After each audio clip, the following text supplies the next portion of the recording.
Senhor, assisti com vossa bondade a penitência que iniciamos, para que vivamos interiormente as práticas externas da Quaresma.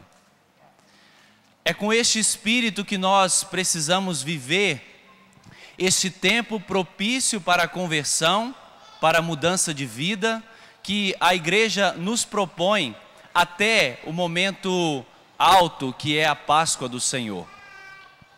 A igreja primitiva não tinha esse tempo de preparação.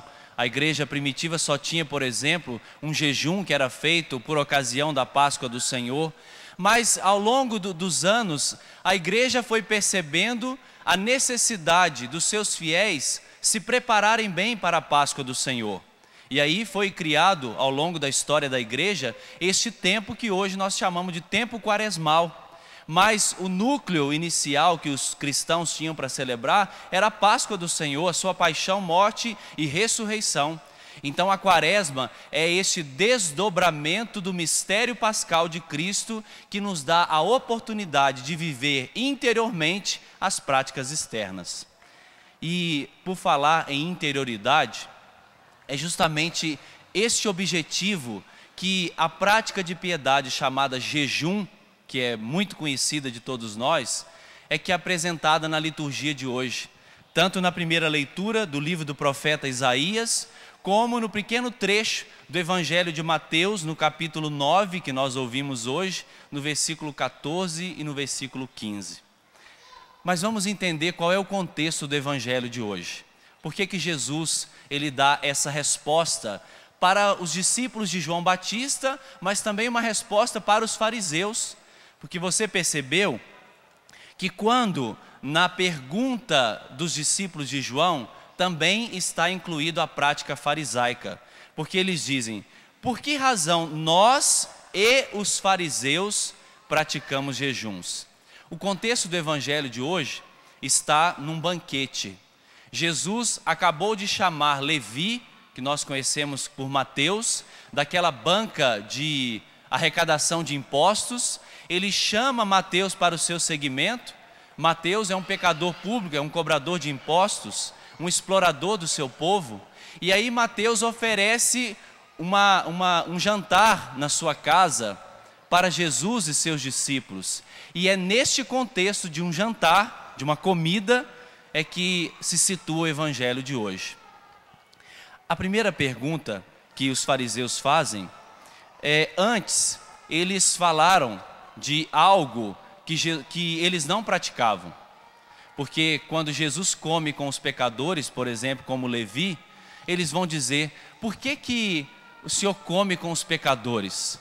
Por que o Senhor faz banquete com aqueles que são considerados pecadores?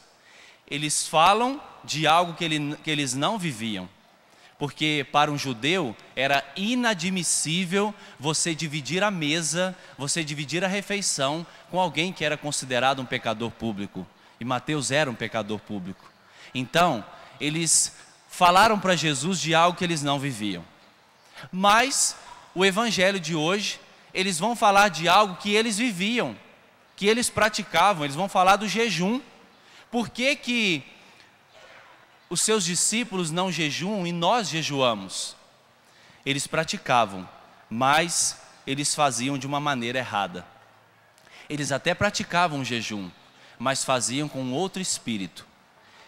Para lembrar para você que no Antigo Testamento, quando se fala de jejum, existiam ocasiões em que esse jejum ele era pedido por parte da prática religiosa. Por exemplo, no chamado Dia da Expiação, o Yom Kippur, que é uma festa judaica da expiação dos pecados. Nesse dia era praticado o jejum como um preceito, como nós temos hoje a nossa quarta de cinzas e a sexta-feira da paixão, todos os judeus eram convocados para esse jejum. Por exemplo, em ocasiões muito especiais, uma ocasião de guerra, uma situação de peste, uma situação de tribulação que o povo vivia, também era convocado um jejum.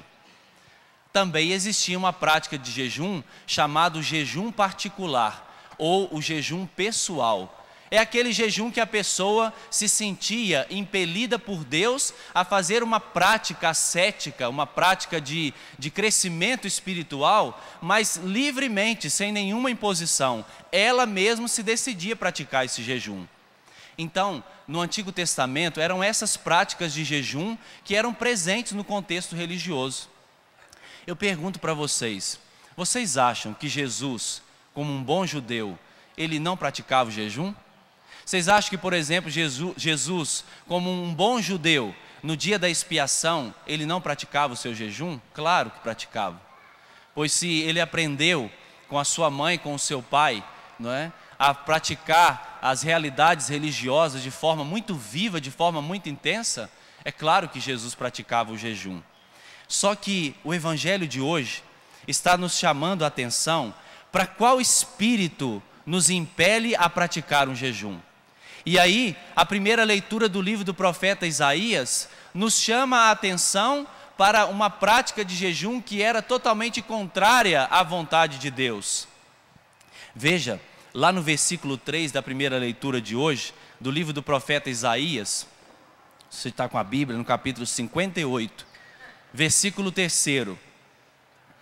Por que não te regozijaste quando jejuávamos e o ignorastes quando nós nos humilhávamos? É porque no dia do vosso jejum tratais de negócios, oprimis os vossos empregados. É porque ao mesmo tempo que jejuais, fazeis litígios e brigas e agressões impiedosas. Não façais jejum com esse espírito, nos lembra o profeta Isaías. E é esta mesma realidade que Jesus está apontando para os fariseus que interpelam seus discípulos. De que adianta uma prática religiosa do jejum se ela não me melhorar interiormente? Se ela não me fizer uma pessoa melhor, uma pessoa mais paciente, não é? De que adianta você tirar o doce da sua quaresma se você se tornar uma pessoa amarga, feito fel, que ninguém desce? Que não pode nem falar alguma coisa, você já está irritada, você já chuta o balde, você já fala palavras agressivas, palavras duras. Se tirar esse doce não te fizer uma pessoa melhor, mais caridosa e mais paciente, tem alguma coisa errada. Aí não acontece o que nós ouvimos na oração inicial. A prática exterior não está te construindo interiormente. Então nós temos que prestar atenção. A prática do jejum tem que me levar a ser melhor. Por exemplo, no caso aqui dos fariseus, eles jejuavam, gente, faziam o jejum da expiação, faziam outros tipos de jejum, um jejum particular. Vocês lembram quando aquele fariseu estava rezando no templo, que ele dizia, né? Eu jejuo 2 vezes por semana, batia no peito. Só que a prática de jejum dele estava considerando ele acima do seu irmão. Ele se achava maior do que o seu irmão, melhor do que o seu irmão. Se nós imaginamos que passar por um processo de purificação nos coloca acima do outro, você não está purificado, você está impuro de coração. Se você acha que se purificar com uma prática de jejum te faz melhor do que o seu irmão, tem alguma coisa errada. Pode rever essa sua prática. A prática do jejum tem que nos levar à construção interior, como a liturgia de hoje, ela nos propõe. E aí, a beleza do evangelho de hoje, que apresenta aquela resposta de Jesus, quando eles perguntam sobre essa realidade do jejum. E aí, nas palavras de Jesus, nós vamos ouvir: por acaso os amigos do noivo podem estar de luto enquanto o noivo está com eles? O que Jesus quer, meus irmãos, recordar para nós nessa realidade? Aqueles fariseus, os discípulos de João, praticavam até o jejum, mas aquele jejum não estava levando a uma purificação do olhar, de enxergar que o Messias estava no meio deles. Aquela prática de jejum não levava os discípulos e os fariseus a contemplar a presença de Jesus. Daí nós entendemos que a raiz profunda do jejum é de purificar os nossos sentidos e aprender a enxergar a presença de Jesus no nosso meio e na pessoa do nosso irmão.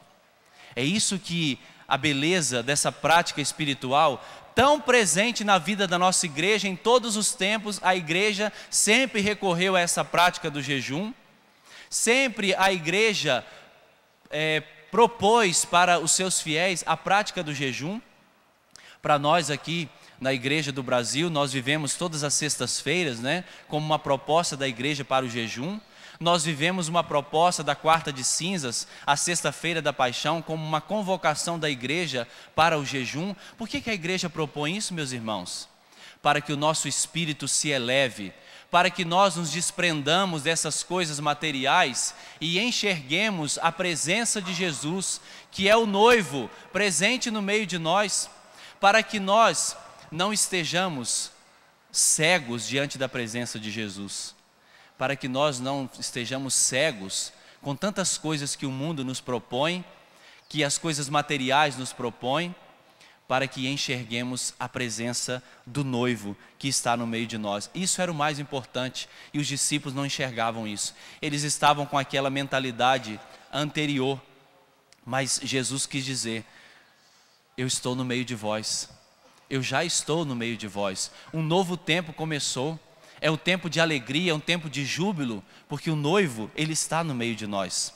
E Jesus nos propõe então esta adesão à sua pessoa, porque não adianta você praticar obras externas se o seu coração não aderiu a Jesus.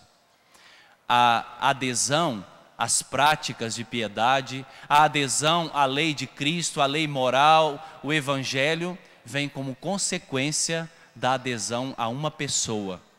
Porque você pode até gostar, né? Eu vou praticar um jejum, eu vou fazer uma obra de piedade, mas se você não aderir a Jesus, ela não tem significado, ela não tem sentido. Tem sentido sim, quando você aceita a proposta de Jesus, quando você adere à pessoa de Jesus, e a partir disso, todas as práticas de piedade que você realizar, elas vão ganhar um significado. Então, quando Jesus percebe a pergunta dos fariseus e dos discípulos de João, ele entende que eles estão no nível muito terreno, das realidades terrenas. Jesus eleva o nível da conversa para uma dimensão espiritual, para uma dimensão divina, mostrando que a presença dele já se faz no meio de nós. Jesus, ele já está no meio de nós, e é com este espírito que nós devemos viver a prática do jejum.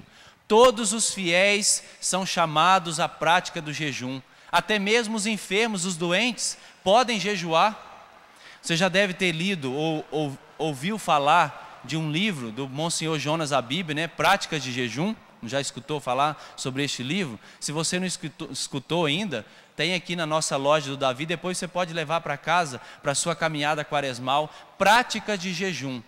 Todos os fiéis têm possibilidade de viver essa prática, cada um se adequando ao seu estilo de vida, à sua forma de vida, às suas necessidades, mas todos são chamados a viver essa prática de piedade, mas não com o espírito de competição, não com o espírito de oprimir os nossos irmãos. O jejum tem que me fazer uma pessoa melhor. É com o espírito da presença de Jesus no nosso meio é que nós jejuamos. É entendendo, Jesus está no meio de nós. Por isso eu preciso jejuar, para que meus olhos enxerguem a presença de Jesus, para que os meus olhos, desprendidos dessas realidades humanas, contemplem a divindade de Jesus, para que os meus olhos se abram para contemplar a presença do Cristo no meio de nós. É com esta intenção.